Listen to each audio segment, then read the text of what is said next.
The fluorescent lights in Cole Auto Repair had been flickering for 3 weeks, and Nathan Cole had made his peace with working in strobe. Not because the problem was beyond him, he could rewire the entire panel. Blindfolded had done it once on a bet with his father, the year the old man's knees finally gave out. But because the $12 for replacement bulbs was $12 he needed for Emma's lunch account at Garfield Elementary.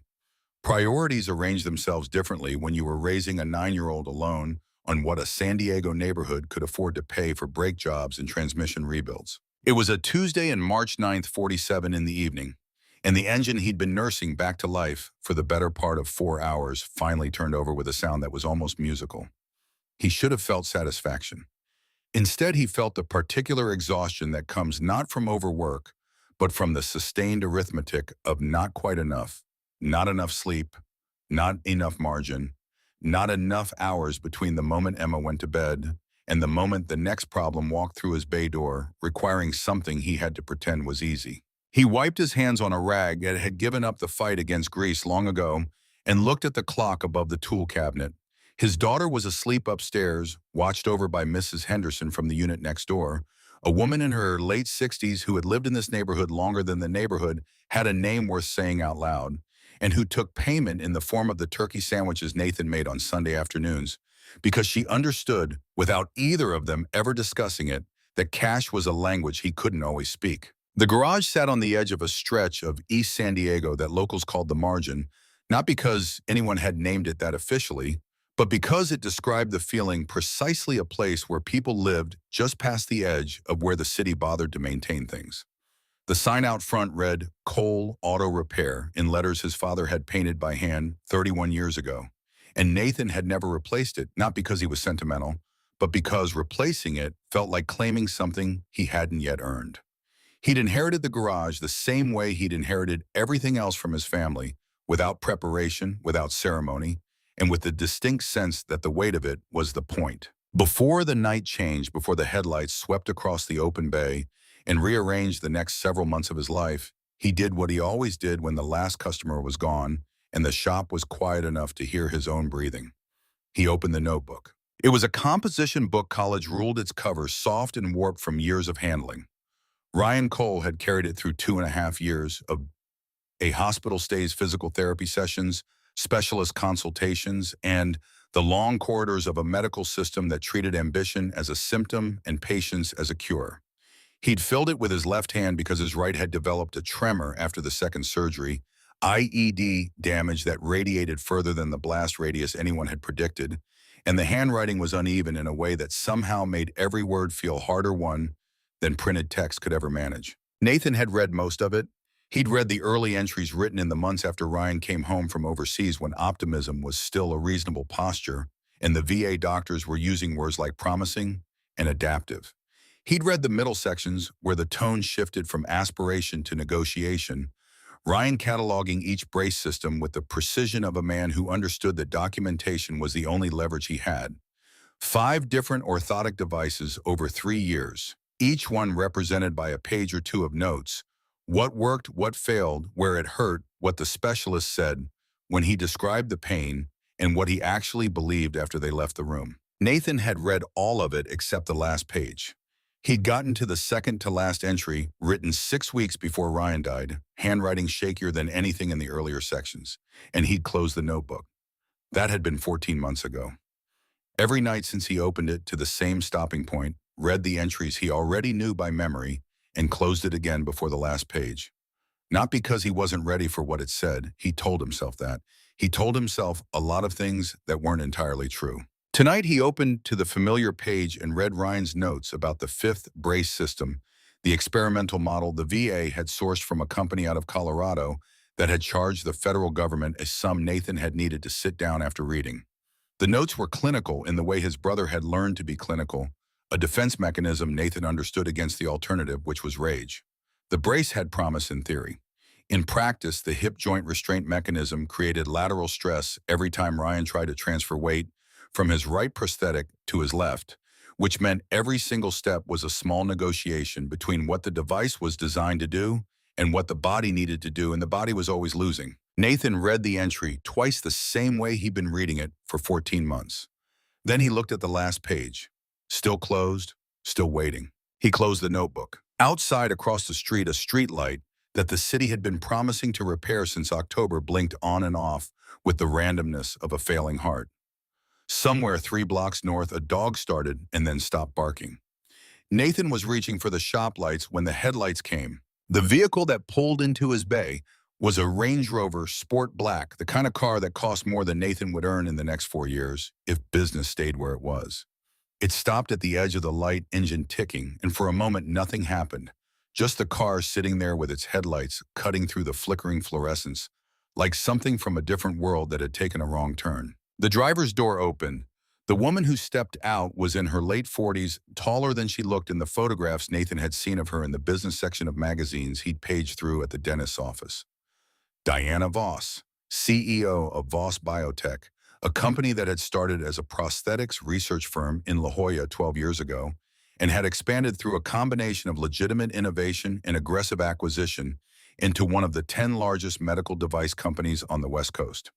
Her hair was brown and pulled back with the efficiency of someone who considered hairstyles a logistics problem rather than an aesthetic choice. She was wearing a gray cashmere sweater and dark trousers that had probably cost more than Nathan's monthly rent, but communicated, despite their price, a practical intent. This was someone dressed for a long day, not an entrance. She looked at the garage the way Nathan had learned to recognize when people with money looked at things that didn't have any, the brief recalibration, the micro-adjustment of expectation, and then she moved past it with the speed of someone who had learned that dwelling on impressions was a luxury time didn't permit. Her eyes found him with a directness that had nothing aggressive in it. It was simply the gaze of a person who had spent years making decisions about people quickly and had gotten good at it. My car died. I was on my way back from a meeting in Coronado and it just stopped.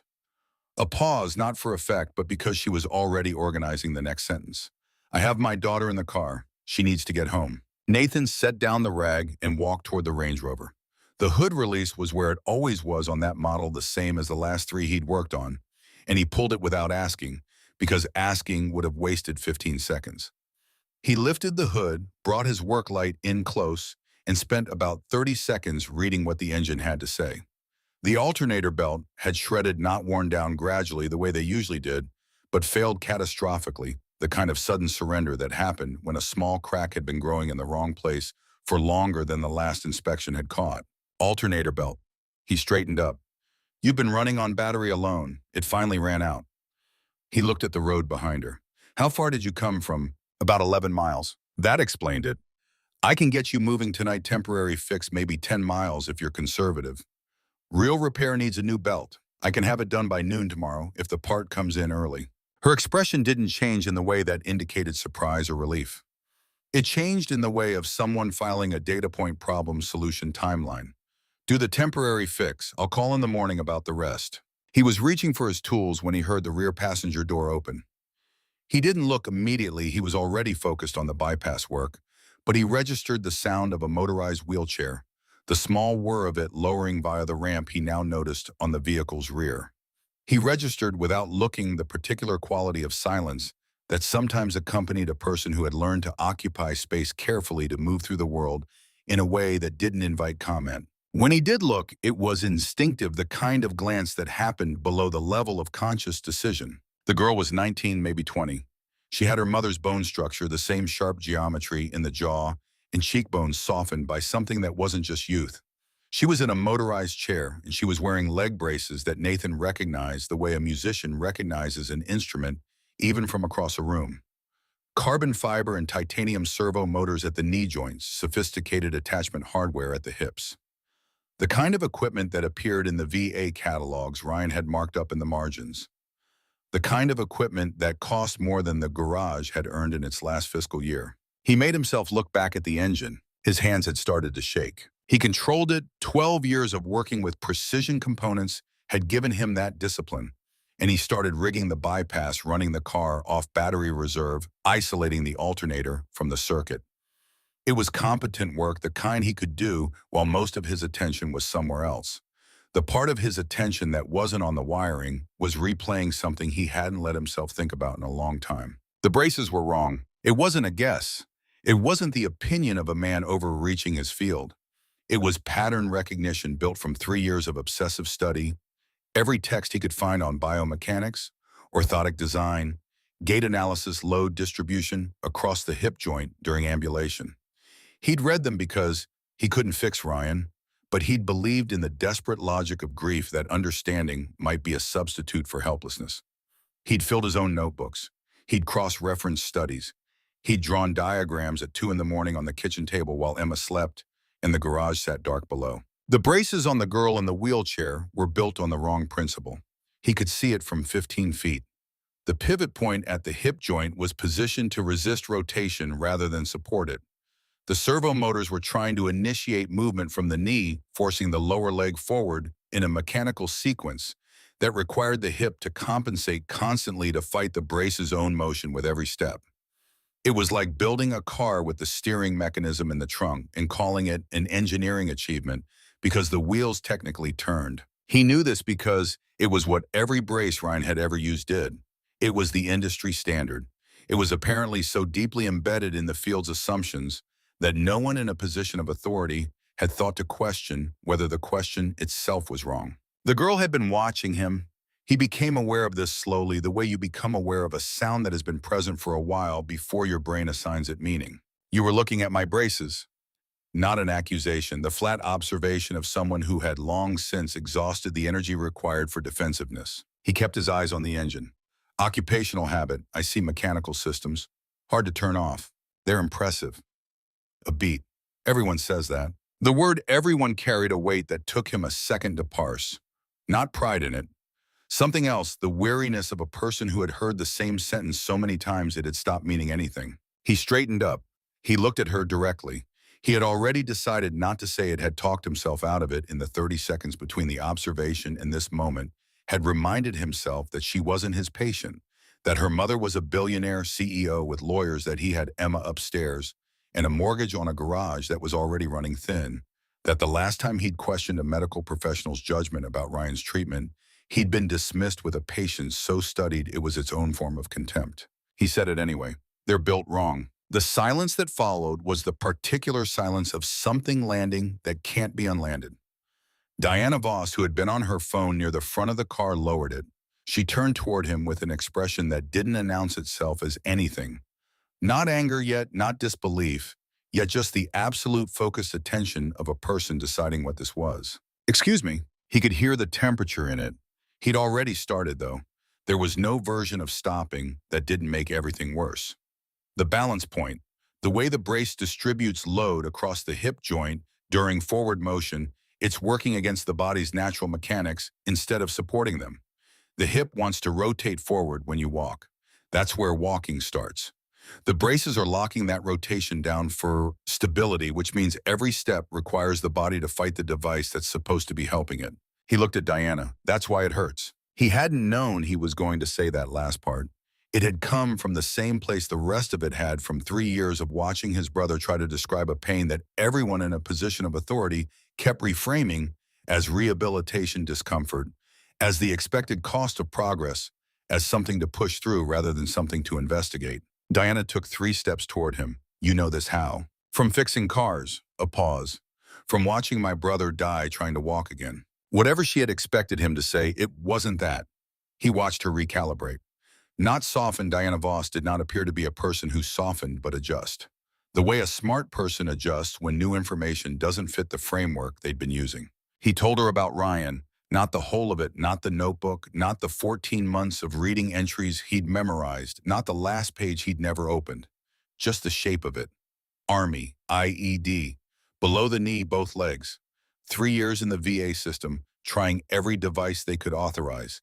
And the one constant across all of them, the one thing Nathan had read in every catalog entry and every specialist note and every visit summary, was that the braces worked by controlling movement, by imposing a mechanical sequence onto the body and expecting the body to comply.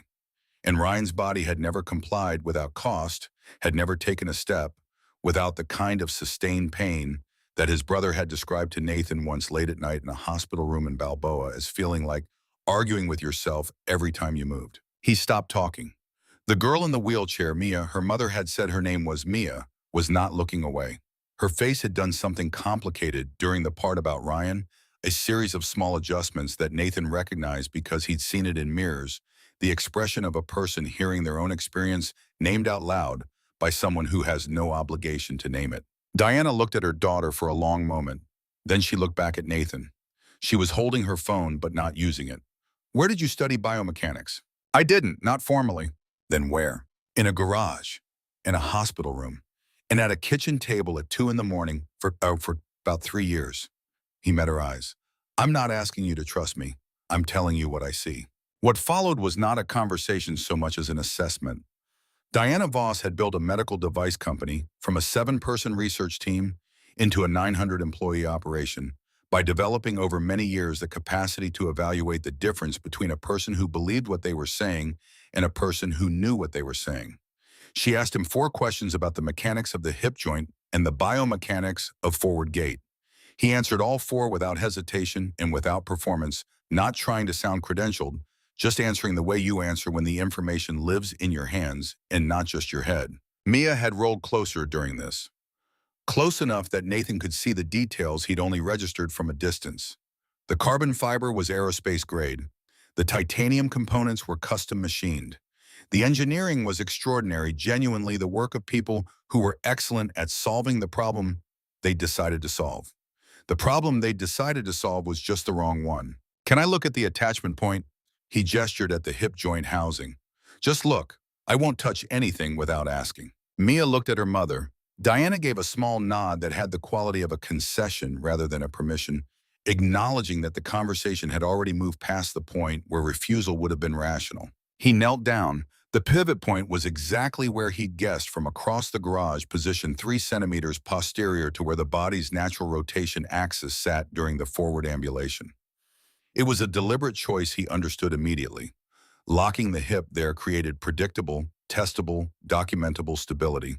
It would have sailed through every regulatory checkpoint. It would have looked on paper and in a testing environment like exactly what it was supposed to look like. What it would not have felt like from the inside of a body trying to use it over years and miles was anything other than a slow grinding argument between what the device demanded and what the body needed. Here, he pointed without touching. This is the problem. Not a manufacturing defect, not a calibration issue, a design premise. The pivot point is set to prevent hip rotation rather than to follow it. Every time she takes a step, her hip is trying to move forward the way a hip is supposed to move, and the brace is holding it back. The servo motors at the knee are trying to compensate by initiating movement from below, which means the body is being pushed from the knee up instead of guided from the hip down.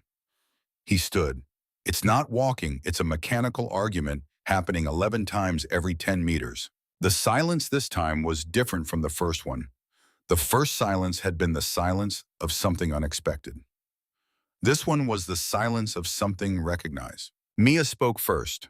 Her voice was quiet, but there was a tensile quality to it, the voice of someone who had trained herself to stay steady under pressure. Is that why it hurts most in my hips, not my knees, not my ankles? My hips after about 20 minutes of use. He looked at her. Yes, the hip flexors are working against constant resistance. After sustained use, that's not discomfort. That's structural fatigue. They've been fighting the device every day for however long you've been using it. 11 years.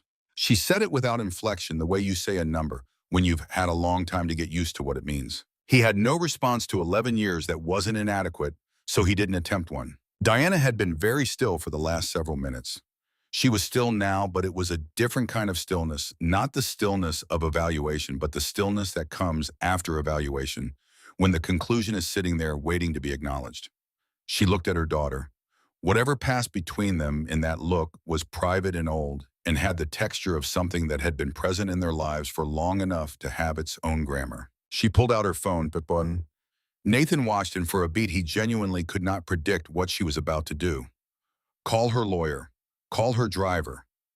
Dismiss him with the polite efficiency of someone who had learned to end conversations that had gotten inconvenient. Any of those would have been rational. She called her personal assistant. Clear my morning tomorrow before 9. Something came up. She ended the call and looked at Nathan with the direct assessment she'd been using on him since she got out of the car. 7 o'clock.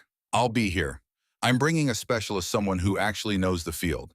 You're going to explain what you told me tonight in as much technical detail as you have, and he is going to evaluate whether you know what you're talking about or whether you're someone with a tragic backstory in a mechanical metaphor. A pause. If you're right, we talk further. If you're wasting my time, or if there's any angle here I'm not seeing, I know what you're implying. He held her gaze. I'm not. This isn't a pitch. It's just what I see. She studied him for another moment with the concentration of someone reading fine print. Then she went to help Mia back into the car. The ramp extended, the chair locked into position, and Nathan watched the rear door close. He was turning back toward the garage when he heard it, Mia's voice low, carrying through the cracked window, without traveling more than a few feet. Mom. A pause. He looked at the brace, not at me. Diana said nothing for a long moment. Then in a voice that had lost about half of its operational efficiency, I know. The Range Rover backed out and turned north, taillights disappearing around the corner, where the streetlights still blinked its irregular Morse. Nathan stood at the edge of the bay for a minute after the sound of the engine faded. The neighborhood settled back into its usual late-night composition. Distant traffic, a television on somewhere above him, the cooling tick of the engine he'd finished earlier. He went upstairs, checked on Emma, who was asleep with the covers migrated entirely to one side of the bed, in the way that 9-year-olds manage to occupy space. He stood in the doorway for a moment with his hand on the frame.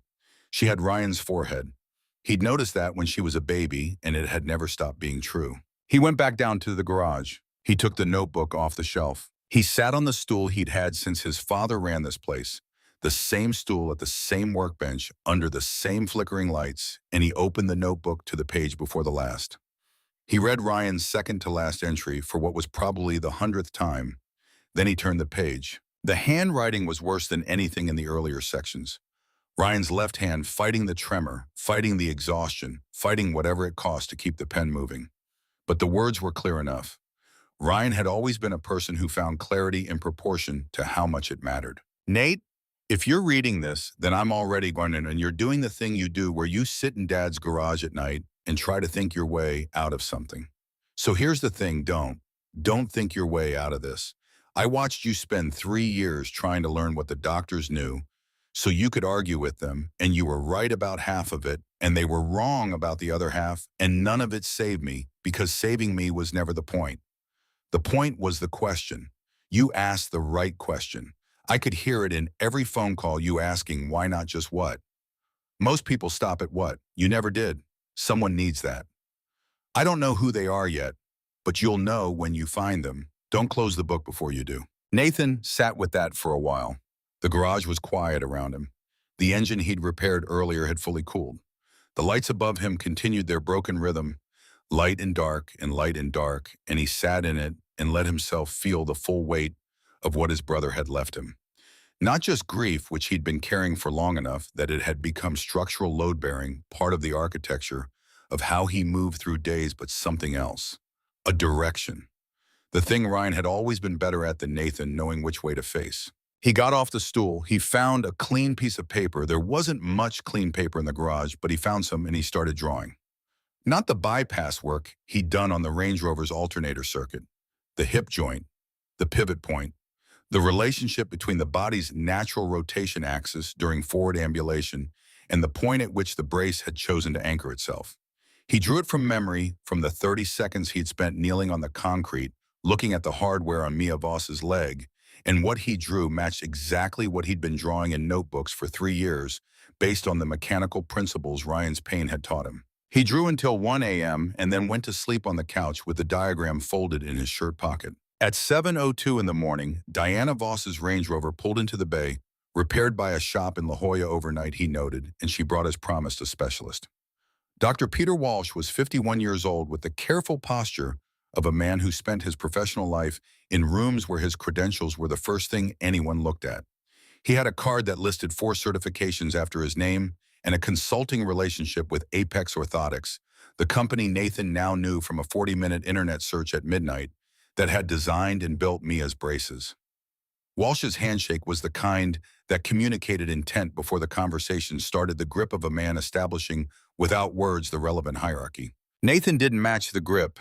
He just shook the hand and let Walsh have whatever the handshake was meant to establish because he'd learned from Ryan's VAA doctors that the people who needed to win handshakes were usually the ones least confident about what came after. He laid the diagram out on the workbench. He'd added to it overnight, drawn the force vectors, the stress distribution, the relationship between where the brace initiated movement and where the body expected movement to originate. He'd labeled everything in the vocabulary he'd built over 3 years of self-education, which was not the vocabulary of a credentialed specialist, but was, he believed, accurate. Walsh looked at it the way specialists look at work produced by non-specialists, with a kind of professional scanning that is simultaneously open to dismissal and genuinely reading. The next 40 minutes were a real argument, not a performance of an argument, not a scene in which one person was clearly right and the other was clearly wrong, but an actual technical disagreement between two people who understood the mechanics differently. Walsh brought 17 years of clinical experience in a framework built from the current consensus in orthotic design. Nathan brought 3 years of grief-driven, independent study and the kind of understanding that comes from looking at a problem from outside the assumptions that shaped it. Walsh was good. Nathan gave him that. He raised 4 specific objections to Nathan's analysis, and 2 of them were genuinely strong. The stability argument was real. The question of what happens to a patient with compromised hip musculature without active restraint support was real. Nathan answered both with the notes he'd taken at midnight, with the force calculations he'd run on the margin of the diagram, with the distinction between restraint and support that he'd been turning over in his head for years. Then Nathan asked Walsh to look at the actual hardware. Mia had come out of the car, and Walsh knelt down beside Nathan to examine the pivot point at the hip joint. Nathan pointed to it. Walsh looked for a long time. What happened next was small. It might have been nothing except that Nathan had spent 3 years watching doctors in VA hallways, and he knew the difference between a specialist performing evaluation and a specialist experiencing recognition. Walsh looked at the pivot point, and his jaw tightened in a way that wasn't skepticism. He looked at it the way you look at something you have seen before in a different context and are now in the presence of additional information, understanding differently. We discussed this point in the design review. Walsh said it quietly, not to Nathan and not exactly to Diana, more in the manner of someone reading aloud from a document they were consulting privately. The decision to anchor the restraint posterior to the natural rotation axis was made because it produced more consistent results in FDA bench testing. The anterior placement, which is closer to what you're describing, created variability in the test metrics. He stopped. He looked up. He had clearly not meant to say that in front of Diana Voss. Diana was standing 4 feet away. She had heard every word. She looked at Walsh with an expression that didn't perform anything, not anger, not vindication. Just the face of a person integrating a piece of information that shifted the center of gravity of everything they'd believed for 11 years. The restraint was placed incorrectly on purpose, for cleaner test data. I didn't say, "Dr. Walsh." Her voice was not raised. It was, if anything, quieter than before. "I've been paying your firm's parent company for 11 years. I think I'm entitled to precision." Walsh looked at the brace. He looked at Nathan's diagram. He said, "The placement was a compromise. It made approval easier and introduced a biomechanical trade-off that may have contributed to patient discomfort." He straightened up. "That's the most accurate characterization I can offer." The word discomfort sat in the air between all of them. Nathan thought about what Ryan had called it in the notebook, not discomfort, but something that felt like arguing with yourself every time you moved, and he let it sit there without saying anything because Diana Voss did not need help connecting the lines. Mia had been quiet through most of this. She'd been watching with the patience of someone who has had 11 years of practice waiting for other people to finish understanding what her body had been trying to tell her since she was 8 years old. She spoke now. "Can you fix them if you had resources, equipment proper? Oversight, could you rebuild them the right way?" Nathan was aware of every reason to say no. He was aware that his qualifications consisted of a lapsed engineering credential, 3 years of self-directed study, and a diagram made on the back of a receipt at 1 a.m. He was aware that medical device design existed inside a regulatory framework that treated unauthorized modifications to existing hardware as a federal matter. He was aware that he had a 9-year-old daughter sleeping upstairs and a garage that was running 3 months behind on its equipment lease and no capacity to absorb the kind of legal consequence that came with getting this wrong. He said, "Yes, I believe I could." Diana looked at him for a long time. Not with the scanning assessment she'd used the night before that was done, he understood. She'd made that decision before she drove back here this morning. This was something different. This was the look of a person deciding how much of what they were feeling to let into the room. 30 days. She held the words with a steadiness that made them sound less like an offer and more like the terms of a contract that had already been written. You have 30 days to design a working prototype. Dr. Walsh will provide medical oversight and safety evaluation. I'll cover all costs and handle legal liability. Every decision, every modification, every test result gets documented. Complete transparency both directions. A pause. And if at any point Mia says stop, not me, not Walsh, not a safety board, if Mia says stop, we stop. That's not negotiable. He nodded once. She extended her hand. He shook it, not matching anything, not establishing anything. Just two people making a commitment that both of them understood was about more than what either of them had said out loud. When Diana and Mia were back at the car, when the ramp had retracted and the doors were closing, Nathan was already turning back toward the workbench, his mind already past the handshake and into the mechanics of what came next. He didn't hear Mia say anything through the car window. Later, he would think that he'd imagined it, but it stayed with him anyway, the quiet through-glass version of a sentence that had the quality of something his brother might have written in a notebook if he'd had 11 more years to write in it. She wasn't talking to him. She was talking to her mother, and the window was nearly closed and it was barely audible. He looked at the brace, not at me. And Diana's answer quieter still. I know. The Range Rover pulled out and turned north again, the same direction it had come from the night before. Nathan stood at the edge of the bay and watched it go, and then he went inside, climbed the stairs, and found Emma already up and eating cereal with the television on at a volume she thought was quiet. You were in the garage all night. She said it as a statement, not a complaint. She had Ryan's capacity for observation without editorializing. Most of it, she considered this. Is it the walking lady? He'd mentioned Mia to her the night before in the vague terms you use with a 9-year-old when you're trying to explain something that might not work out. The walking lady had become in Emma's immediate taxonomy the name for the thing her father was now involved in. Yeah, he poured himself coffee. It's the walking lady. Emma went back to her cereal. Good, she said. You're better at people than at cars anyway. He drank his coffee, standing up, looking out the window at the garage below. The lights were still flickering. He still hadn't fixed them. He'd added to the list along with everything else that was easier to live with than to solve. The notebook was on the workbench where he'd left it. The last page now read, lying open in the empty garage with the morning light coming through the bay door and falling across his brother's handwriting. He'd closed it without thinking when he came upstairs. He would close it again tonight, probably. But for the first time in 14 months, he wouldn't be closing it because he wasn't ready for what it said. He was closing it because he'd found them. The person who needed the question he'd been asking for 3 years without knowing who he was asking it for. He didn't know yet whether he was capable of answering it. He didn't know yet whether he had enough skill, enough time, enough luck to take everything he'd taught himself in the years since his brother died and turn it into something that actually worked in the body of a 19-year-old girl who had been carrying 11 years of pain that everyone with credentials had agreed was just the price of progress. What he knew was that he wasn't afraid of the answer anymore. He was afraid as he'd been afraid since he was 27 years old, and watching Ryan try to stand in a hospital room in Balboa of having the right answer and not being good enough to deliver it.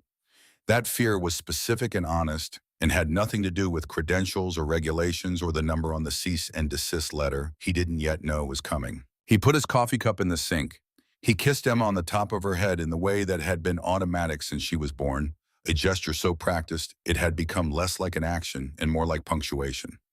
He went back downstairs to the garage, sat on the stool, pulled the diagram from his shirt pocket, and started working. The lights flickered above him. He had stopped noticing. The Voss Biotech facility in Sorrento Valley occupied the top 2 floors of a building that had been designed to communicate permanence glass and poured concrete.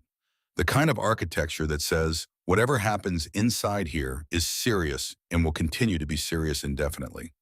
Nathan drove past it twice before pulling into the visitor lot, not because he was lost, but because the second pass gave him time to adjust to the distance between the life he'd been living for 7 years and the life he was apparently about to walk into through a lobby that had a security desk and indoor plants that were alive on purpose. The workshop Diana had arranged was on the second floor in a corner space that had previously been used for storage and had been cleared, cleaned, and equipped in under 48 hours with the kind of efficiency that money purchases when it has decided something matters.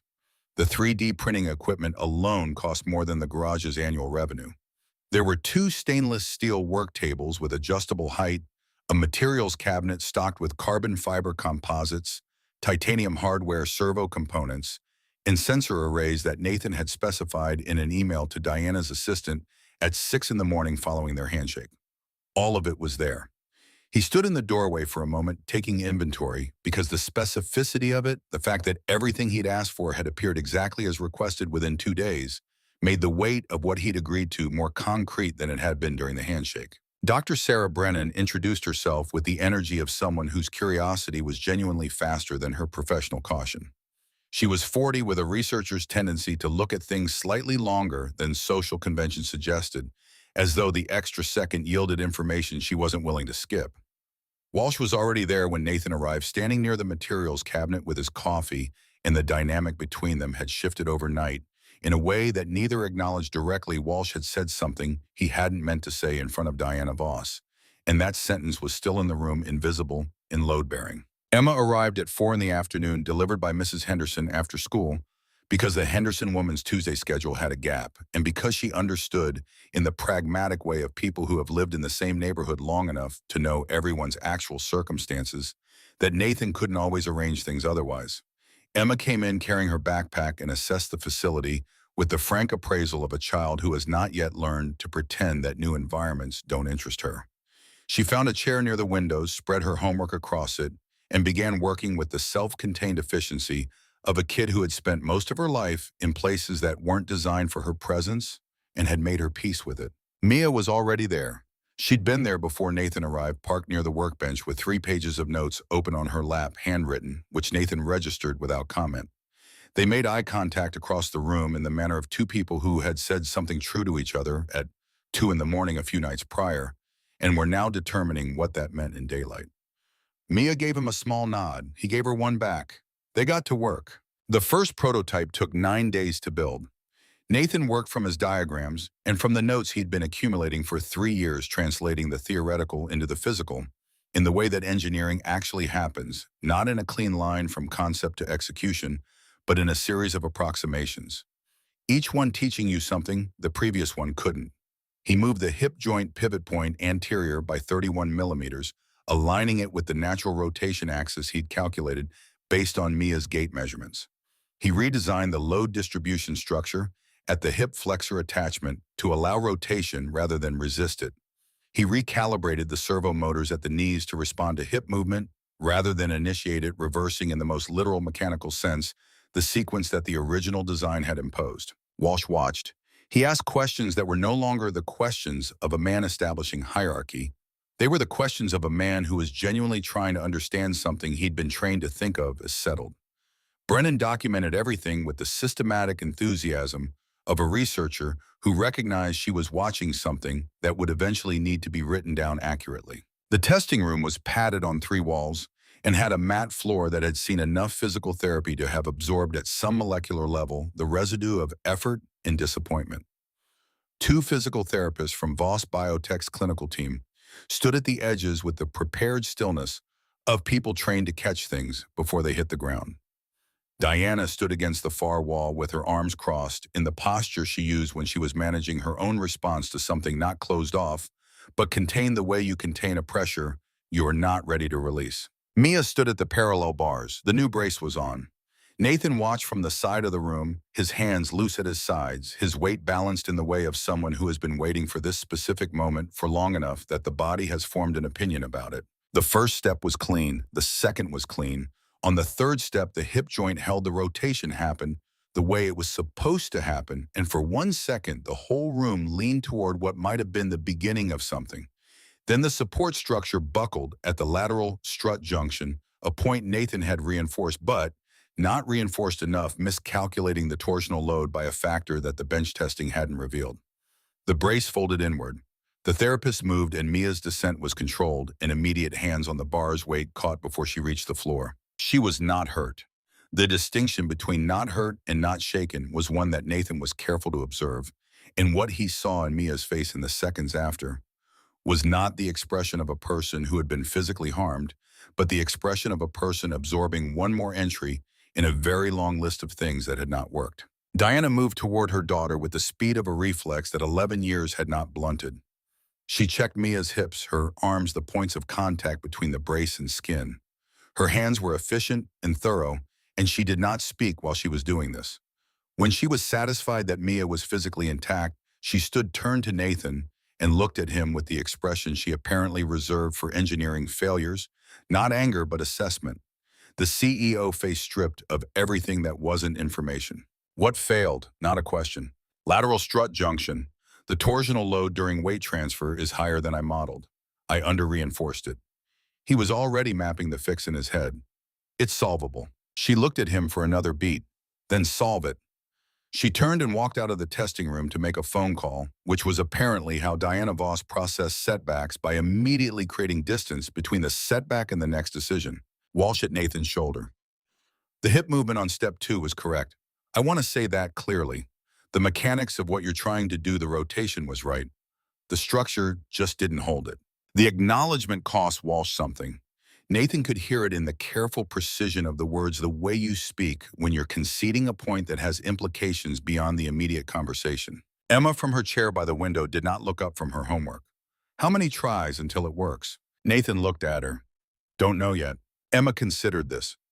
Ryan took 5 tries to ride his bike before you put the training wheels back on. Then he took them off again and it was fine. She turned a page in her workbook. He told me that story. Nathan had no memory of telling Emma that story. Ryan had told it to her himself, apparently during the last visit home before the deployment that turned out to be the last one.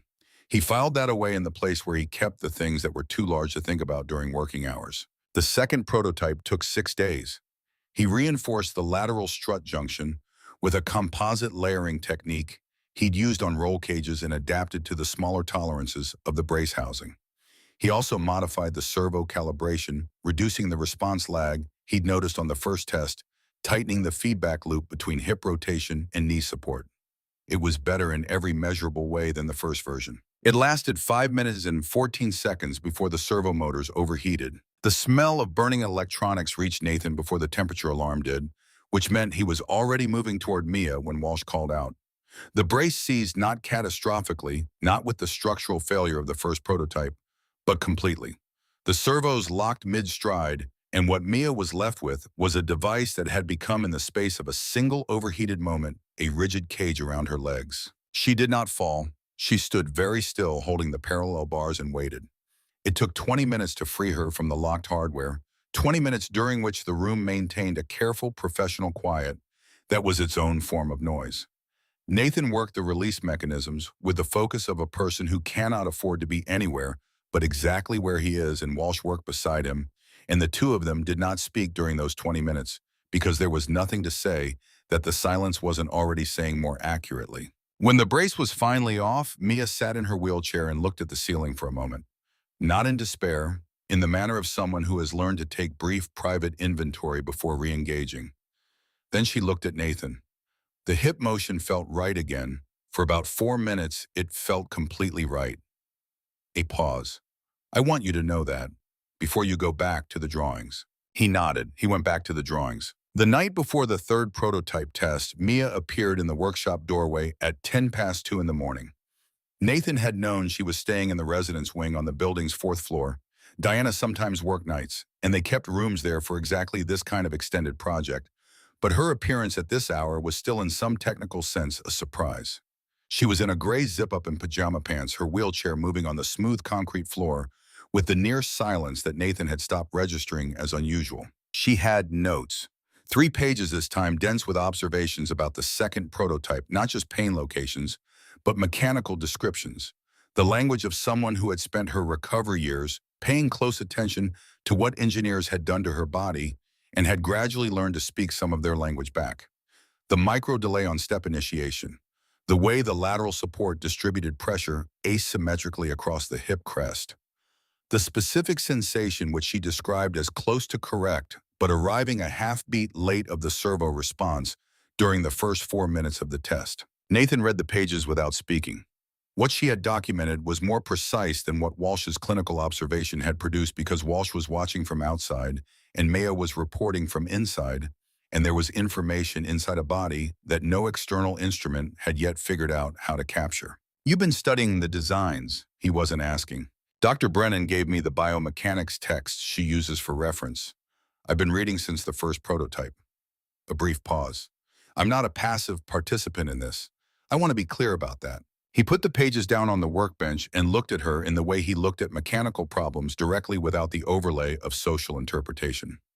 "What did you think of the servo response curve on the second version?" What followed was not a conversation in the conventional sense. It was two people working, one with the vocabulary of engineering and one with the vocabulary of embodied experience, translating back and forth across the gap between those languages. Mia described the sensation of the hip joint during weight transfer with a precision that allowed Nathan to locate it on the diagram without her having to use technical terminology. He described the mechanical cause in terms she could cross-reference against the text she'd been reading, and she confirmed or corrected his interpretation based on what the brace had actually felt like from the inside. At some point after 3 in the morning, without transition or announcement, the conversation moved from the mechanics of the brace to something else. It happened the way that things happen in the small hours when the defenses that daylight requires have been suspended by exhaustion. Mia asked about Ryan, not about his medical history. She knew the relevant outline from what Nathan had said in the garage, but about who he was before the deployment. Nathan told her. Ryan had been the kind of person who fixed things without being asked who noticed what needed doing and did it before anyone organized a conversation about it. He'd been funnier than Nathan, more socially fluent, better at the kind of ease that makes people around you feel less careful. He'd been in the taxonomy of brothers, the one you called when something went wrong, because he was the one who would already be on his way before you finished explaining. The months after Ryan came home had changed what it meant to be his brother. Nathan had tried to do for Ryan what Ryan had always done for everyone else: show up, solve the thing, stay until it was better. The difference was that the thing Ryan needed solved was the kind that no amount of showing up could address. And Nathan had spent those 3 years learning at a cost that still sat in him like a splinter, too deep to locate the precise texture of helplessness. Mia listened to this without the practiced empathy that people sometimes performed when hearing about grief. She listened the way she listened to everything, with the sustained attention of someone who understood that accurate information was more valuable than comfort. "I've been carrying something similar," she said finally. "Not the same, but adjacent." Her hands rested in her lap over the pages of notes. "My mother has been trying to fix the accident for 11 years. Every specialist, every device, every research program, they're not just for me. They're for her. And I've been letting her because I didn't know how to tell her that I wasn't broken. That I was in pain, yes, but pain and broken aren't the same thing." A pause. "You're the first person who seemed to understand that without me having to explain it." He thought about that for a moment. Ryan never said he was broken either, not once in 3 years. "No," Mia said quietly, "I don't think people like that do." They worked until 5 in the morning, building the design logic for the third prototype. Mia's observations mapped onto Nathan's diagrams with a collaborative precision that neither of them had been able to achieve working separately. The third version addressed the motor overheating by redesigning the power distribution and adding thermal management that Nathan borrowed in principle from the engine cooling systems he'd been working with for 7 years. It addressed the servo lag by repositioning the sensor array to read hip rotation earlier in the movement cycle. It failed after 2 steps. The hip joint sees not a structural failure, not an electrical failure, but a mechanical incompatibility between the new thermal management system and the compression tolerances of the revised housing. The seizing happened so fast and so completely that Mia had no time to compensate, and she went down sideways, and even with the therapist there, and the mat floor absorbing the impact, the sound she made when her hip connected with the padding was the sound of something that would leave a bruise. The 20 minutes after that were the worst 20 minutes of the entire project. Brennan examined the injury while Nathan stood at the edge of the room with the third prototype in pieces on the floor around him. Walsh was at the sensor readout, not reading it, just standing near something technical, because it gave his hands a location. Diana came in from the hallway. She had been making calls outside, the way she managed her proximity to difficult things. And when she saw Mia's face while Brennan examined the hip, something in her own face moved past the containment she'd been maintaining. She crossed the room and knelt beside her daughter. This was not a CEO move. This was a mother's move, the unmanaged reflex of a person for whom 11 years of professional composure had not managed to fully insulate the part that broke when her child was hurt. Mia said, "It's a bruise, Mom. I've had worse from physical therapy." That's different. It isn't. Mia's voice had the gentleness of someone who has had this conversation before and understood that gentleness was the only instrument that worked. It's not different because a certified person administered it. Pain doesn't have credentials. The sentence landed in the room with the weight of something that had been waiting to be said for a long time. Walsh looked up from the sensor readout. Brennan paused her examination for a half beat. Nathan looked at the floor. Diana stood. She turned toward Nathan, and what was in her face now was not the CEO assessment expression and not the managed calm she'd been deploying for 30 days. It was something rawer than either of those things, something that had the texture of 11 years pressing against the inside of a very controlled surface. I funded 47 orthotic research programs before I found Apex. Her voice was steady in the way of someone working very hard to keep it that way. I hired the most credentialed people in the field. I built Mia a facility in this building. I have spent 11 years and more money than I will ever say out loud trying to solve this, and I am sitting in my own lab watching my daughter get hurt by someone I hired 3 weeks ago because I ran out of better options. She stopped, then quieter. Maybe the problem isn't you. Maybe the problem is that I've been buying credentials instead of answers for so long, I stopped being able to tell the difference. Nathan waited a moment to make sure she was finished. Then, "You're not wrong about any of that, and I'm still going to ask for one more attempt." The room waited. Diana looked at her daughter. Mia met her mother's eyes with an expression that contained, without sentimentality, everything that 11 years of a specific kind of shared life had deposited in the relationship between them. "One more," Mia said. "I'm the one deciding." That was the agreement. Walsh spoke from the sensor readout, addressing the room at large in the manner of a man who has made a decision about something and has chosen this moment to announce it. "There's something I need to tell you, both of you." He looked at Nathan, then at Diana. "Something I should have said when I brought the Apex files in, but didn't say completely." He reached into the laptop bag he'd had with him since the first day and laid 3 printed documents on the work table. Internal memos dated from 4 years ago. The header on each one read Apex Orthotics Engineering Division Internal Review. The memos documented a design review meeting in which 3 members of Apex's engineering team had flagged the hip joint restraint positioning as a potential source of long-term patient discomfort. The language was careful and deniable, in the way that corporate language is careful and deniable, but the substance was clear. People inside the company had known. They had raised the concern through internal channels. The memo chain ended with a directive from the division lead, a name Walsh read aloud, Conrad Blake, that the restraint positioning would remain unchanged because the anterior placement created, and this was a direct quote from the memo, unacceptable variance in FD, a bench test reproducibility. They had known. They had chosen the configuration that produced cleaner regulatory data over the one that would have hurt people less, and then they had sold the result to families like Mia's at prices that Nathan could not make himself calculate while standing in this room. Diana read the memos without a word. She read them twice. When she put them down, her expression had moved past anger into something colder and more deliberate. The expression of a person who had just identified the actual dimensions of the problem she was dealing with. Nathan looked at Walsh. "How long have you had these?" "I've had copies since I left Apex's full-time staff 2 years ago. I signed an NDA. I told myself the devices still help people more than they hurt them, which was statistically true in aggregate, and I let myself believe that was enough." Walsh looked at the memos rather than at Nathan.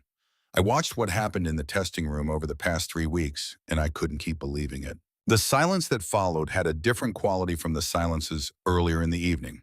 This one had content in it, the specific weight of a revelation that changes the shape of everything that came before it. Diana's phone buzzed. She looked at it. Something moved through her face that was not the controlled professional adjustment Nathan had learned to read, but something sharper. Something that arrived without time for management. She turned the phone toward Nathan. The notification on the screen was a news alert time-stamped 11 minutes ago. Apex Orthotics files formal complaint with Medical Device Safety Board regarding unauthorized medical device trials at Voss Biotech facility. Nathan stared at the timestamp. He looked at the date on the third prototype test log on the table. The complaint had been filed 40 minutes before the prototype test. Blake had filed before they'd even started. The room recalibrated around that fact without anyone saying what it meant. Because what it meant was self-evident. Blake wasn't responding to a failure. He didn't know about the failure yet. He was acting preemptively, which meant he had someone inside the building feeding him information, and that someone had told him enough to know that what was happening in this workshop represented a threat serious enough to suppress before it produced a result. Brennan said almost to herself, he filed before the test. He needed this stop before it worked. Walsh picked up his phone and opened his email client. He scrolled back 4 days, found what he was looking for, and held the phone out. An Apex company email address had sent a routine technical inquiry to his personal account, the kind of professional correspondence that looked like nothing that anyone would answer without thinking twice. Walsh had answered it with a brief status note about the project's progress. He hadn't thought of it as a report, but someone at Apex had read it as one. My account was being monitored. Walsh set the phone down carefully with the deliberate placement of someone managing a strong response to new information. I didn't know. I thought I was just answering a professional email. Diana was already texting someone. Her lawyers, Nathan assumed, or her PR team, or both simultaneously. She had the concentrated efficiency of a person who had managed crises before and knew that the first 30 minutes of response shaped everything that came after. Nathan did not participate in that planning. He stood near the third prototype's remains on the mat floor and looked at it for a long time. 3 failures.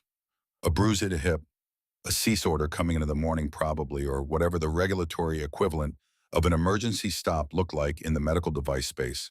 Blake had known from his insider that something was close enough to working to be threatening, which meant that something in the 3 attempts had looked to someone watching like the edge of a genuine result. He went back upstairs at midnight. Emma was asleep in the cot that Brennan had arranged in the small office adjacent to the workshop, and he stood over her for a moment with a particular feeling that arrived in his experience when the situation you were in exceeded your original understanding of its dimensions. He had agreed to 30 days and 3 failures in a corporate opponent he hadn't known existed. He had agreed to all of this for a girl who had been hurting for 11 years and a promise he'd made to a dead man in a diagram he'd drawn on a receipt at 1 in the morning.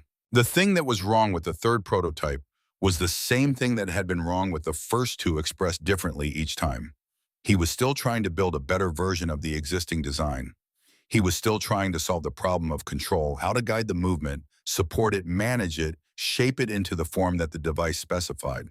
He was still in the most fundamental sense asking the same question that Apex had asked and getting a better answer to the wrong problem. He sat on the floor of the small office with his back against Emma's cot and the diagram spread on the mat in front of him, and he looked at it for a long time without trying to solve it. Sometimes the thing you needed to do was stop pushing. Ryan had said that once in the hospital in one of the midnight conversations that Nathan still carried in full.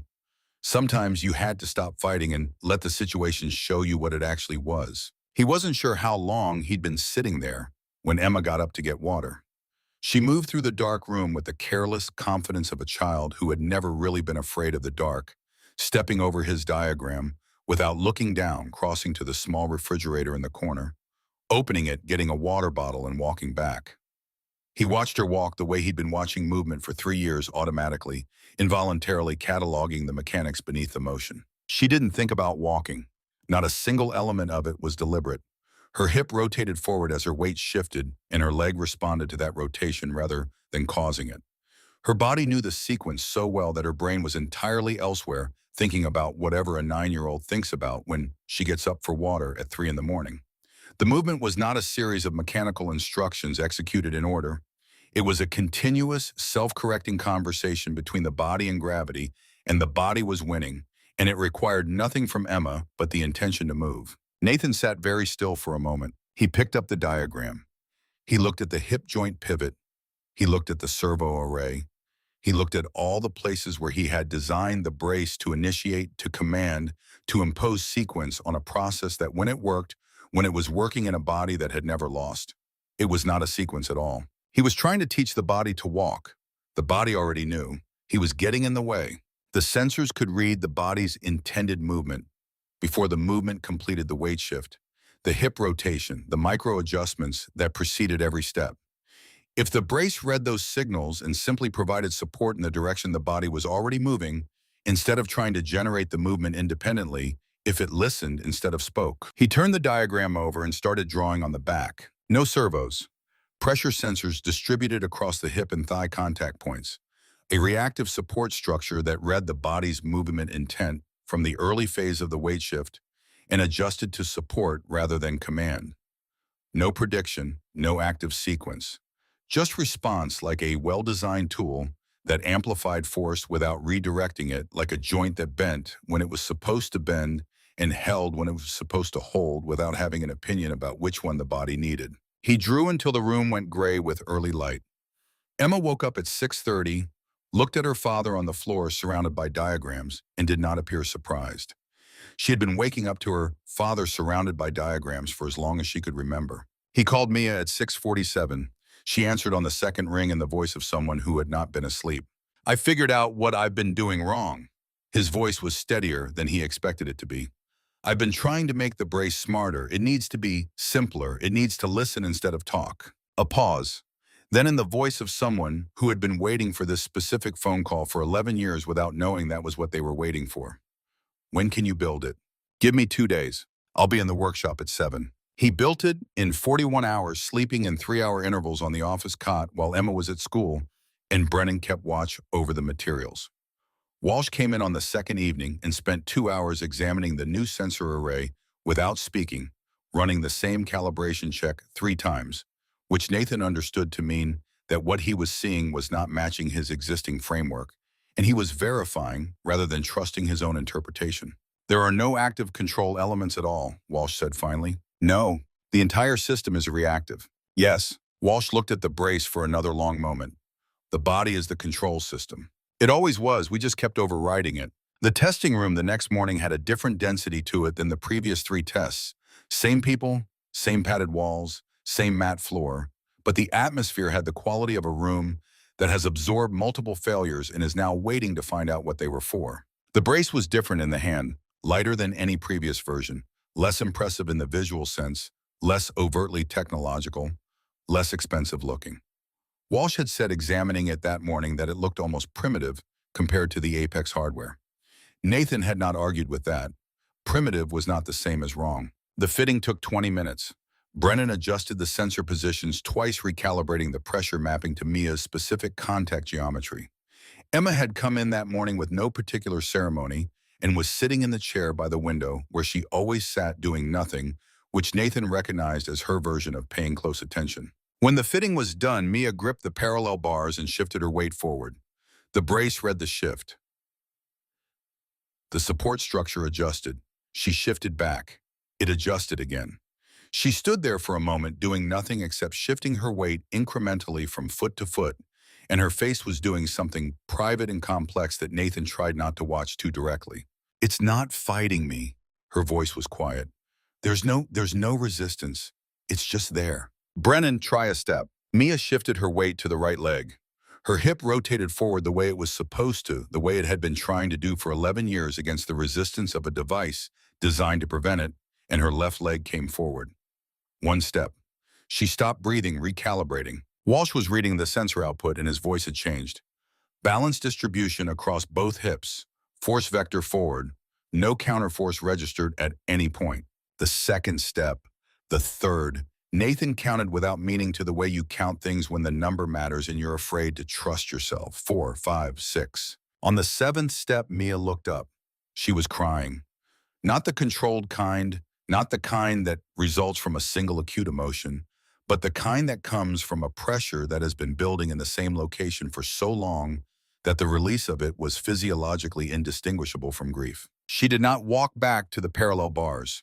She did not walk to Nathan, though he was closest, or to her mother, who had moved to the edge of the mat with her arms half raised in the ready posture she'd been holding through 4 tests. She walked to Emma. Emma was still in the chair by the window, and Mia crossed the testing room toward her with a gait that was uneven and careful and completely unmistakably real, the authentic movement of a body doing what bodies are designed to do for the first time in 11 years without being punished for it. Nathan watched Brennan start to step forward and watched Walsh put a hand on her arm, and the room held still, while Mia walked the length of it and stopped in front of a 9-year-old girl who had gotten up for water in the dark. Mia went to her knees on the mat floor in front of Emma's chair, the brace allowing even this the flexibility of natural movement, and looked at her at eye level. "You didn't know you were helping." Emma looked back with the directness she'd inherited from no one Nathan could identify. "I just went to get water." "I know," Mia said. "That's exactly what I want to do." Diana Voss was standing 4 meters away, and she made no attempt to manage what was happening in her face. The containment she'd maintained through 3 failed prototypes and 30 days of sustained uncertainty dissolved in the specific ungovernable way that happened when something you had stopped fully believing in arrived. She stood very still with her arms at her sides and let it arrive. Walsh set his tablet down on the bench beside him. He had been running the sensor data on a continuous loop, and the numbers said the same thing they had been saying for the past 40 seconds. Clean, natural, correct. "I want to say something for the record." His voice was different from how it had been at the beginning of this stripped of the professional register he had been using as scaffolding since the first morning. "I worked in this field for 22 years. I believed I was doing right by patients. I was doing right by a methodology that had stopped asking whether the patients agreed." A pause. "This is better, not incrementally, fundamentally, and I'm sorry it took this long to say that." The room was quiet except for the soft sound of Mia walking back across the mat to stand near her mother. The movement of a person who had just remembered something essential about herself that had been held out of reach for most of her conscious life. Diana's phone buzzed. She looked at it, and Nathan watched the thing that had just opened in her face close again. Not all the way, not back to the CEO containment of the previous weeks, but enough to deal with what the phone was telling her. She turned the screen toward Nathan. The cease order had arrived. Formal notification from the medical device safety board, all trials suspended pending investigation. Conrad Blake had filed his full complaint 40 minutes before the test that had just happened on a schedule that assumed the result would be buried before it became public record. He was 40 minutes too late. Nathan looked at the cease order. He looked at Mia standing without pain in the middle of the room holding her mother's hand. He looked at Emma, who had gone back to her water bottle with the philosophical equanimity of a 9-year-old who understood that adults dealt with paperwork after the important things were already done. There was a version of this moment in which the cease order represented the end of something. Nathan recognized it. He'd had practice recognizing the versions of moments in which endings arrived dressed as administrative procedure. What he felt instead, looking at the legal language on Diana's phone screen, was something close to clarity. Blake had filed before the test because he'd been afraid of what the test would show. Now the test had shown it, and the data was documented, and Brennan had it on 3 different recording systems, and Walsh had put his name on an evaluation he couldn't retract, and a 19-year-old girl who had been in pain for 11 years was standing in the middle of a testing room without pain for the first time since she was 8 years old. You couldn't cease order that. You could try to bury the documentation challenge, the methodology question, the credentials tied up in regulatory procedure for months. But you couldn't put it back in the box. Whatever came next, the lawyers, the safety board, the media attention that Nathan could already feel gathering at the edges of things, it would have to contend with the fact of this moment, and this moment was already real. He looked at the diagram he'd drawn in the dark on the back of a failed schematic while his daughter walked across a room to get water. And he thought about the last page of Ryan's notebook, and he thought, whatever it costs from here, it has already been worth it. That thought lasted about 4 seconds before his phone buzzed. It was a news alert. His name was in the headline. The news alert had his name in the headline and the word unlicensed in the first sentence, which told him everything he needed to know about the framing before he read another word. He read it anyway, standing in the testing room with the cease order still on Diana's phone screen and Mia still on her feet 10 feet away, because a man who was about to be described to several 100,000 readers deserved to know what they were being told about him. The story had the bones of something fed rather than discovered. Discovered, too neat, too sourced, too structured around a narrative that positioned Apex Orthotics as the responsible party and Nathan Cole as the cautionary tale. Unlicensed mechanic conducts experimental medical trials. Billionaire CEO's daughter used as test subject. Medical device safety board investigates. The facts were technically accurate in the way that a map drawn with the wrong scale is technically accurate. The shapes are there, but the distances are all wrong. Diana read it over his shoulder, and whatever she was feeling about the story moved through her face without stopping long enough to become an expression. She was already past it already in the next problem. Blake gave them the complaint before he filed it publicly. He wanted the story running before we had time to respond. She put her phone away. That's not a legal strategy. That's a demolition strategy. Walsh from the bench, his company built devices that hurt people for a decade. He knows that if gets to a real evidentiary proceeding, the Apex files become discovery material. He paused. He's trying to make the story about Nathan's credentials, so the story is never about his company's data. The cease order meant that the workshop was now a sealed environment, its contents subject to review. Brennan had already backed up her documentation to 3 separate secure locations with the preemptive instinct of a researcher who understood that important data had a history of becoming inconvenient for the people who generated it. Walsh had photographed the Apex memos before handing them to Diana. Nathan had already sent his complete design schematics, every schematic from the first failed diagram through the final sensor array layout to an email address that existed on a server that belonged neither to Voss Biotech nor to himself. He'd sent them to Dr. Ruth Harmon at Stanford. He had done this at 5 in the morning, 2 hours before the test, because Brennan had suggested it during one of the overnight sessions, and he had weighed the legal risk against the alternative risk that Blake would succeed in bearing the design entirely, and concluded that documentation in the hands of an independent researcher was the only hedge that didn't depend on Diana's lawyers or his own continued freedom of operation. He hadn't told Diana, he told her now. She was quiet for a moment, then Harmon received them. I don't know yet, I sent them. Diana looked at him with the expression she used when she was deciding whether to be angry about a decision that had already been made correctly. The expression lasted 3 seconds. I would have done the same thing. Mrs. Henderson had taken Emma back to the garage apartment the previous evening, and Nathan called her from the hallway while Diana's legal team convened via conference call in the adjacent conference room. Mrs. Henderson reported that Emma was fine, had eaten dinner, was watching television, and had informed Mrs. Henderson that her father was helping someone walk, which Mrs. Henderson had taken as a sufficient explanation for the current domestic arrangements.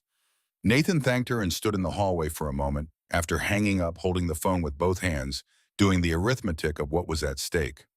The garage's equipment lease, Emma's school enrollment, the $47 balance in the operating account. These were the actual numbers underneath the story that Blake's PR team was feeding to Channel 8. Dr. Ruth Harmon called at 6:43 the following morning. Nathan was in the hallway outside the now sealed workshop, drinking coffee from a machine down the corridor that produced something close enough to the real thing to sustain function. Harmon's voice was the voice of a woman who had delivered important information to important people for 4 decades and had long since shed the preamble that less experienced people used to cushion what they were about to say. I received your files. I've been working through them since 4 this morning. A pause that was not for effect, but for precision. She was choosing her words the way an engineer chooses tolerances. I have questions, not the kind I can ask over the phone. I need to see the physical prototype and I need to talk to you in person. Can you be available today? The cease order prohibits you from conducting trials and building new devices. It says nothing about academic review of completed work. I'm not asking as a consultant for any party with an interest in this dispute. I'm asking as a researcher who has spent 43 years in this field and may have just read something that changes a fundamental assumption I've been working from since 1987. Another pause. I'll be in San Diego by noon. I want to see the actual brace. He found Diana and told her. She made 2 calls. By 10 in the morning, the prototype had been transferred to an examination room that Harmon's office had confirmed fell outside the specific language of the cease order, and Brennan had prepared a printed summary of her documentation that ran to 61 pages and was organized with the systematic clarity of a researcher who understood that how you present evidence is as important as the evidence itself. Mia asked if she could be there. Diana started to answer, and Mia looked at her mother with the look that had been developing between them for 19 years. The look that meant the answer was already determined, and what was being decided was only how it would be acknowledged. Diana nodded once. Before Harmon arrived, Diana asked Nathan to walk with her down the hallway to the corner, where the building's east windows looked out over the Sorrento Valley. She had the posture of a person who had decided to say something difficult and was managing the approach to it. My lawyers recommended settlement this morning. Complete withdrawal, I buy the design rights from you at a price that covers your outstanding debts and provides a livable sum for several years. The design gets developed under Voss Biotech with proper credentialing. Mia continues with the current prototype. She looked at him. You walk away intact. No federal investigation exposure, no lawsuit, no story following your name for the next decade. The designs still get made. It just gets made without your name attached to it. He looked out the window. The valley was brown and green in the proportions that California managed in March, the hills doing the thing they did in the late morning when the light came in low and made everything look temporarily permanent. You're asking or offering. I'm presenting an option I'm obligated to present. She turned to face him. And I'm asking what you want to do with it. He thought about Ryan for a moment. Not the notebook, not the hospital room, not the specific texture of the years that had followed, just Ryan, the person, the one who showed up without being asked and fixed things and never needed his name on them. Ryan would have taken the settlement without a second thought because Ryan's concern had always been outcomes rather than attribution. The work done, the person helped the problem solved that had been sufficient for Ryan. But Nathan understood something Ryan hadn't had to understand because Ryan had died before he could see the long arc of it. If the design disappeared into a corporate development process without a name attached to it, without the public record of how it had been created and why the existing system had failed to create it first, then the lesson disappeared with it. The next Nathan Cole, the next person who looked at a mechanical system that was hurting someone and saw what the credentialed people had stopped looking for, would face the same wall. The lesson wasn't just the brace. The lesson was who built it and why, and what it cost them, and what the system had done to stop it. Without Nathan's name, without this specific story, the lesson was just another device in a catalog. If my name isn't on it, he said, then the next person who sees something wrong and doesn't have the credentials to say so has no precedent. They're standing where I was standing 18 months ago alone with nothing to point to. He looked at Diana. Ryan didn't get to leave a record. I'm not interested in anonymity. She held his gaze. The calculation he was watching her perform was not financial. She'd already run the financial numbers he understood. That wasn't what she was deciding. She was deciding what she believed about the kind of people worth betting on. It was a different calculation and it took her longer. Then we fight, Diana said, and the sentence had the quality of a door closing on the version of this story in which things were easier. Ruth Harmon was smaller than the reputation, which was always the case with people whose reputations were built from the inside out. She moved through the examination room with the efficiency of someone who had made peace decades ago with the fact that there was always more to do than time would permit, and had organized her energy accordingly. She shook hands with Brennan, acknowledged Walsh with the brevity of a person who had read his published work and formed opinions about it, and looked at Mia with an attentiveness that was neither clinical nor sentimental, but something more specific, the attention of a person looking at the living outcome of a theoretical problem she had been turning over for a very long time. She examined the prototype for 55 minutes. She used instruments Nathan recognized and instruments he didn't. She ran the sensor calibration sequence twice. She examined the hip joint pivot placement with a precision instrument that measured deviations to the half millimeter and read the results with her reading glasses pushed up on her forehead in the way of a person who trusted her naked eyes for the final verdict. She asked Nathan 11 questions, and the questions had the quality of a test designed not to catch him failing, but to determine exactly where the boundary of his understanding sat. He answered every question honestly, including the 3 answers that required him to say he didn't know, and then explain how he had compensated for not knowing. Harmon wrote something in her notebook at each of those answers. He couldn't tell if the notes were favorable. She put the instruments away. She sat down on the examination table with the ease of a 72-year-old who had stopped performing the postures of professional authority several decades back. She looked at Nathan. 3 errors in this design. She held up her hand before he could respond. First, the hip joint housing is over-engineered by approximately 40%. You've added structural redundancy that adds weight without adding protection. A patient wearing this for 8 hours will feel those extra grams by hour 6. She pulled out his schematic and marked the location. Second, your sensor array at the lateral strut is positioned to read weight shift but not muscle tension. There's information in the early phase of hip flexor engagement that your current placement misses entirely. If you added tension sensing here and here, she marked 2 points. The system's response timing would improve by an estimated 30%. She looked up. Third, you have been calling this an orthotic device. It isn't. An orthotic device supports or corrects a structural deficit. What you've built is a biomechanical augmentation system that works in active partnership with the body's natural movement intelligence. The distinction matters for classification, for regulatory pathway, and for how the medical community will understand what you've actually done. Nathan processed this. Those are the errors. Those are refinements needed in the next version. The core principle, Harmon set the schematic down and looked at him in a way that was direct enough to be slightly uncomfortable, is not only sound, it represents the first genuinely new conceptual approach to mobility support I have encountered in 23 years of reviewing this field. She let that land without adding anything to it. You solved a problem that has resisted solution not because the solution was technically complex, but because every researcher working on it was trained within a paradigm that made the solution invisible. You came at it from outside that paradigm because you had no choice. That is not a small thing. Walsh made a sound that was not quite a word. He had been standing near the wall through Harmon's entire evaluation, and the expression on his face had the quality of something being simultaneously confirmed and dismantled, the expression of a man watching the implications of his own memo play out in real time. Harmon turned to Diana. I'll submit a letter to the safety board today recommending immediate termination of the investigation and expedited review for clinical trials. I'll co-author the academic paper with Dr. Brennan. I'll present the findings at the International Orthotic Symposium in 6 weeks. She picked up her briefcase. And I'll make it publicly clear that the regulatory environment that allowed Apex's inferior devices to remain the standard of care for a decade while suppressing the internal data indicating they knew better represents a systemic failure that requires specific congressional attention.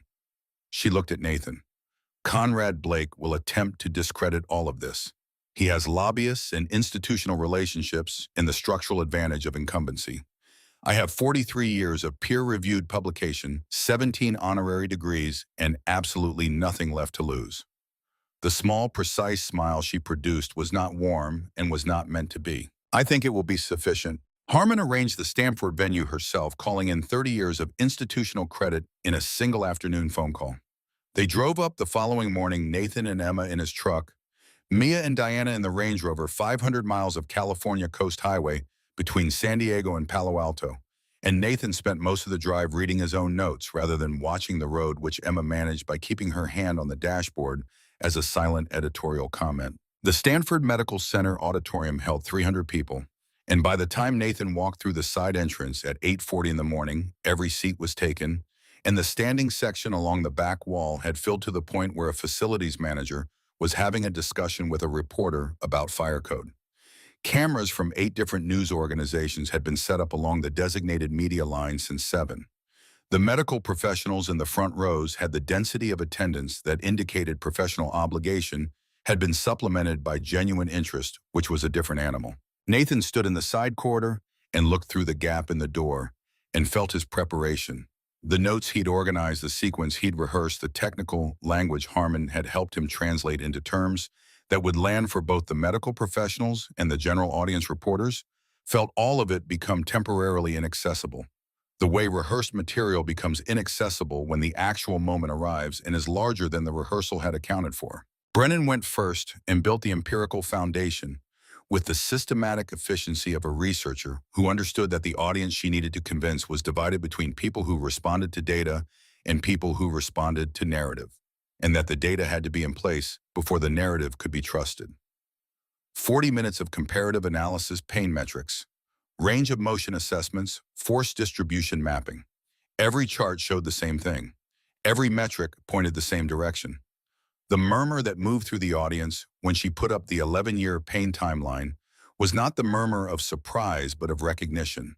Medical professionals who had seen the same devices in their own practices, their own patients, their own clinical notes. Harmon spoke for 25 minutes, and the room had the particular quality of absolute attention that a person earns when their credibility has been established over a period longer than most of the audience had been in the field. She did not soften the central argument.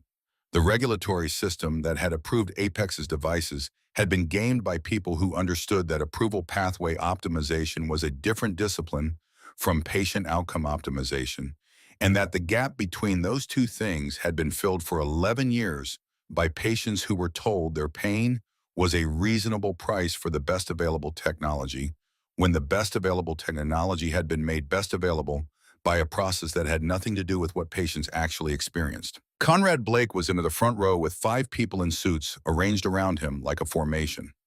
His face was the face of a man who had been in rooms like this before and had always had the institutional weight of an established company on his side. He sat very still. Then it was Nathan's turn. He stood at the podium and looked out at 300 faces, and the notes in his hands became in that moment the wrong tool for the job. He set them down. He had not planned to set them down. His hands flattened on the podium surface, and he looked out at the room, and he began the only way that was honest. My brother Ryan lost both legs below the knee to a roadside bomb when he was 26 years old. He stopped. The room was very quiet. I had practiced this opening. I had practiced the whole thing.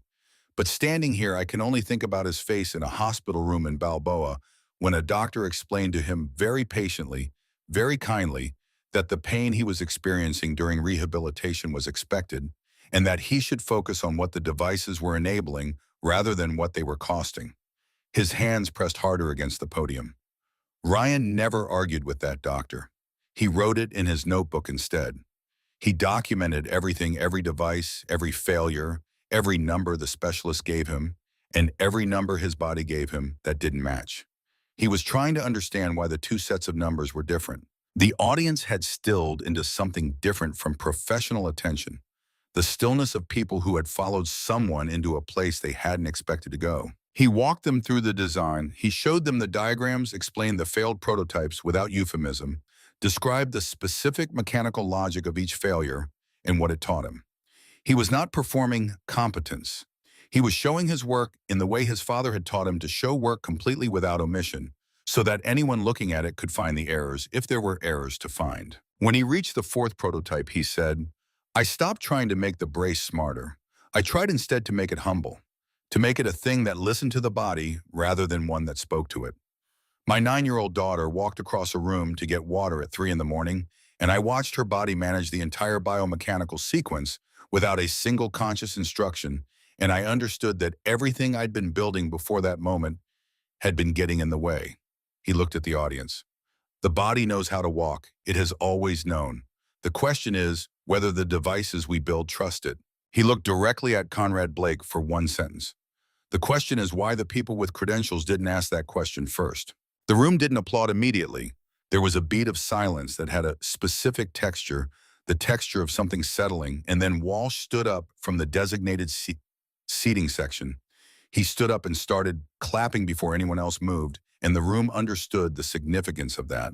A man from inside the industry standing up first, and then the rest of the front rows followed, and then the back, and it built into the kind of sound that carried past the walls. Blake left.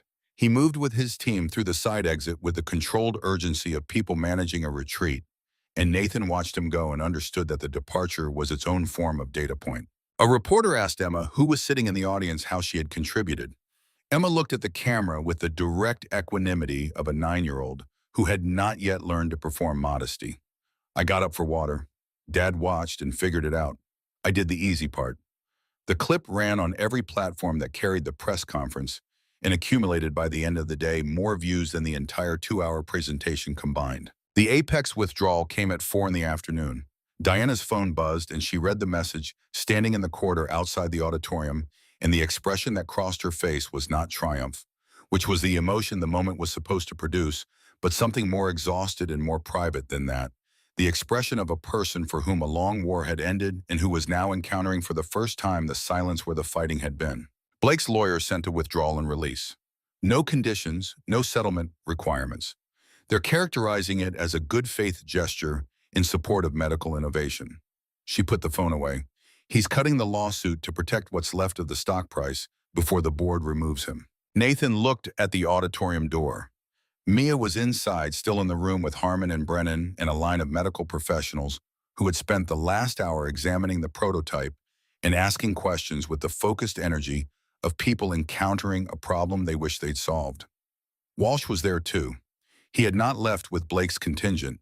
He had stayed, and Nathan had seen him in the line waiting his turn, asking questions about the sensor array with the systematic interest of a man reorganizing his professional framework from the foundation. That evening, Nathan drove back to the garage with Emma asleep in the passenger seat, her head tilted against the window, her backpack on her lap. The city moved past them in its evening configuration, the particular version of San Diego that existed between 7 and 9 p.m., when the day's business was done and the nights hadn't started, the streets carrying the low-grade warmth of a place that had been in the sun all day. He drove without the radio because Emma was asleep and because he didn't need the radio. The quiet was sufficient. His phone showed 3 missed calls from federal numbers he didn't recognize, and a text from Diana Apex stock halted pending investigation. There will be a federal announcement in the morning. Be prepared. Then separately from Harmon, well done. The hard part starts next week. And from Mia sent at 7:30 while he'd been driving, whatever the news says tomorrow today was real. Nobody can make it unreal. He saved that one. He saved it in the same folder where he kept the photograph of Ryan at 24 standing in the driveway of the house in East San Diego with a car he'd borrowed, and a grin that had the particular quality of a person who expected things to work out because they usually had so far. The federal announcement came at 7 the next morning. FBI investigation opened into Apex Orthotics regarding fraudulent certification data, specifically the suppression of internal pain metric testing, indicating patient discomfort levels, at variance with submitted regulatory documentation. The source was identified as a former Apex engineering staff member who had maintained a whistleblower file for 2 years and chosen this specific moment of public scrutiny to submit it through counsel. Nathan read this sitting at the workbench in the garage, the notebook open beside him to Ryan's last page. He read the announcement twice. Then he sat with the notebook and the particular knowledge that had been sitting in him since Walsh laid the Apex memos on the table, the knowledge that the devices his brother had been fighting against in a VA hospital room were made by the same company that had just been indicted, that the memos Walsh brought in predated Ryan's last 2 years of treatment, that somewhere in the intersection of those facts was a truth too large to fully look at directly. Ryan had used Apex devices. The VA had sourced from Apex. The pain Ryan had documented in the notebook, the pain he had described in his careful left-handed entries as a mechanical argument happening in his body, with every step that pain had been produced, in part by the same design decisions that Conrad Blake had protected because they produced cleaner bench test results. Nathan sat with that for a long time. He sat with it the way you sit with things that can't be processed quickly, that require you to hold them without trying to resolve them, that ask only that you witness them accurately before you move. He was still sitting there when Emma came downstairs for breakfast. She looked at him and looked at the notebook and looked at his face and went to the refrigerator without saying anything, which was the correct thing to do. She made her own cereal, brought him a cup of coffee, and sat across the table and did the homework she hadn't finished the night before. They sat together in the kitchen above the garage while the morning news played quietly from the television. In the other room, Blake's name audible every few minutes over the sound of Emma's pencil on paper. 3 months moved the way months move when the institutional machinery has finally engaged with the direction you've been pushing slowly with constant resistance, but moving. The FDA opened an expedited review pathway for the augmentation system, which was what Harmon's reclassification had officially renamed it. Apex's stock was halted, then traded at a fraction of its previous value, then the subject of a shareholder action that Blake's legal situation rendered him unable to contest effectively. The safety board investigation closed. Harmon's paper co-authored with Brennan Walsh and Nathan, his name listed last at his request, because the order of names had never been what this was about, was accepted by the New England Journal of Medicine and scheduled for publication 6 weeks after submission. Walsh joined the lab, not because Diana asked him, not because it was professionally advantageous given the current state of his former employer's reputation, but because he called Nathan on a Thursday evening and said he had 22 years of clinical knowledge, that he had spent a significant portion of applying incorrectly, and he would prefer to spend the remaining portion applying it in a direction he could justify. Nathan told him Monday worked. Diana and Mia went back to Santa Monica on a Saturday morning in late May, when the marine layer was still over the coast and the beach had the low gray light that made everything look both temporary and permanent at once. The accident had happened at a specific place, a stretch of sand north of the pier, where the beach curved, and Diana had not returned to it in 11 years. She had circled it in her life the way you circle a wound, keeping enough distance that you could function, never getting close enough to test whether the function was actually healing or just avoidance. Mia walked ahead. She was wearing the augmentation system, and she walked the way she had been walking for 3 months now, with the gait of a person whose body was doing what it was designed to do, uneven in the way all human movement is uneven. Imperfect in the way that authenticity is always imperfect, real in a way that the performed smoothness of the previous braces had never been. She walked on the sand, which was harder than flat surfaces and required the system to make continuous adjustments, and the system made them, and she walked. Diana stood at the edge where the parking lot ended and the sand began. The distance between where she was standing and the place where it had happened was about 40 yards. She could see it from here. She had not been able to see it for 11 years without something closing in her chest that she had learned to interpret as guilt and had never been able to fully separate from love because the two had become so entangled in the years since that extracting one without damaging the other seemed impossible. Mia walked back to her. She covered the 40 yards of wet sand without hurrying, without performance, just walking the way you walk when you finally remember that it's something you know how to do. She stopped in front of her mother, and they stood together in the gray morning light, the sound of the water behind them, continuous and indifferent. "I need to tell you something." Mia's voice had the quality of something that had been waiting a long time for the right conditions. "I know what this place cost you. I know you've been paying it every day for 11 years.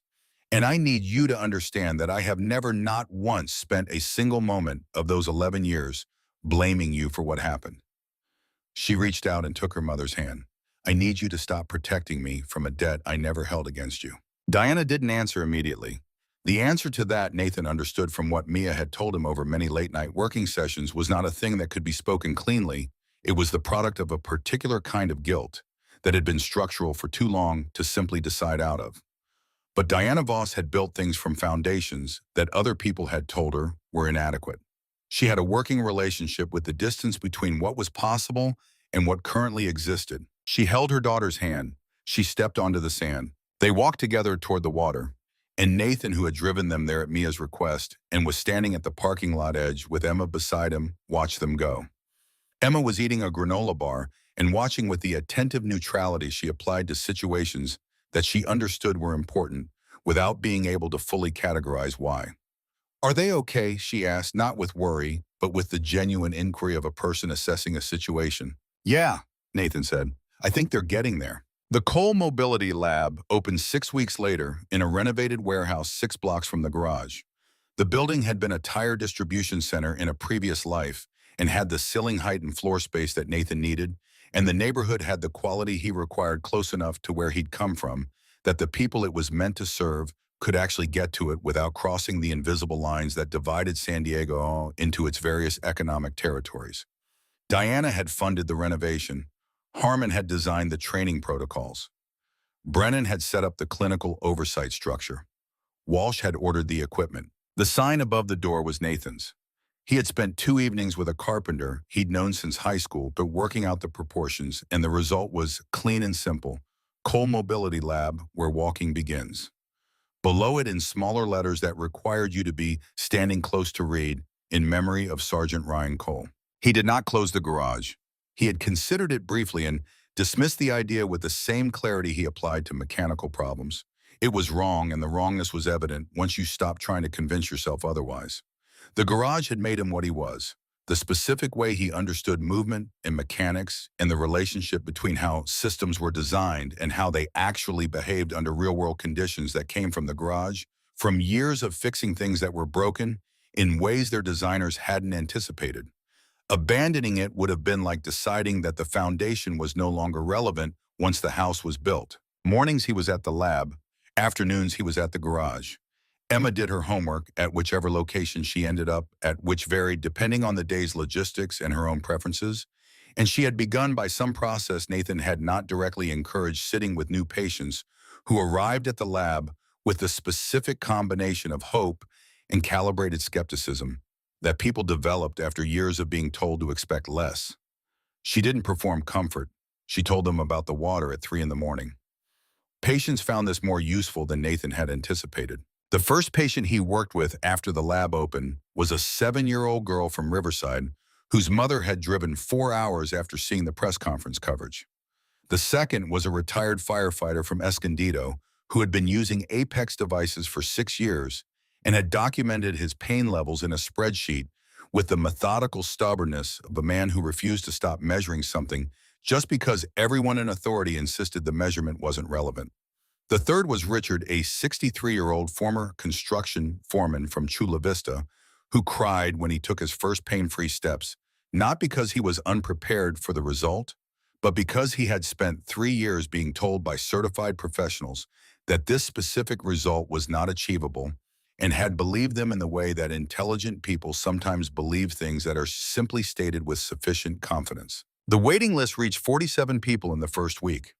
Nathan hired a scheduling coordinator and a second orthotist and called Harmon to discuss the certification program she'd been designing, the one that would allow him to formalize his standing in the field he'd been practicing from the outside for years. The certification process would take time.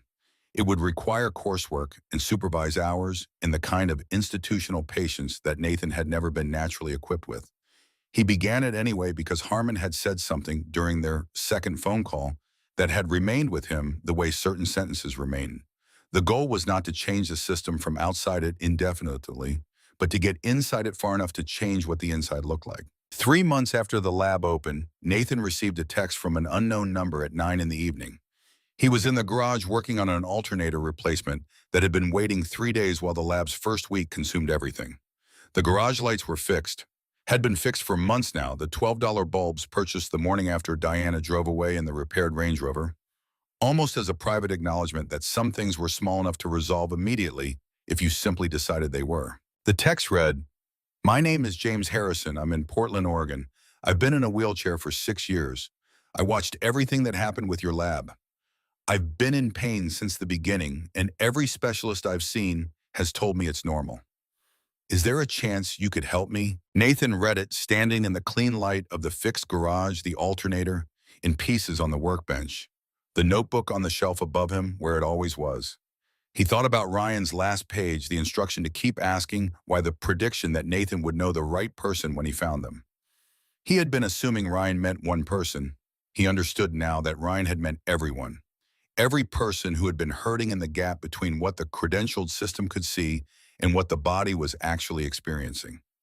Every person who had been told their pain was the price of the best available option and had believed it because they had no reason not to. He typed back, "Yes, contact the lab Monday and we'll get you scheduled." He sent it. He put the phone down. He picked up the alternator housing and resumed the work he'd set aside, the familiar weight of the part in his hands, the familiar grammar of the problem, a thing that wasn't working correctly yet, a set of principles that explained why, a solution that required understanding rather than force. Ryan's notebook sat on the shelf above the workbench. Its last page finally read no longer a door. Nathan had not yet opened, but a letter he had received and answered in the only way that counted. Not with words, but with what he had built and what he was building, still in the clean light of a garage, where the lights no longer flickered in a neighborhood that sat at the edge of where the city bothered to maintain things, in the ongoing and unfinished work of proving that some questions, once asked correctly, refused to stay unanswered.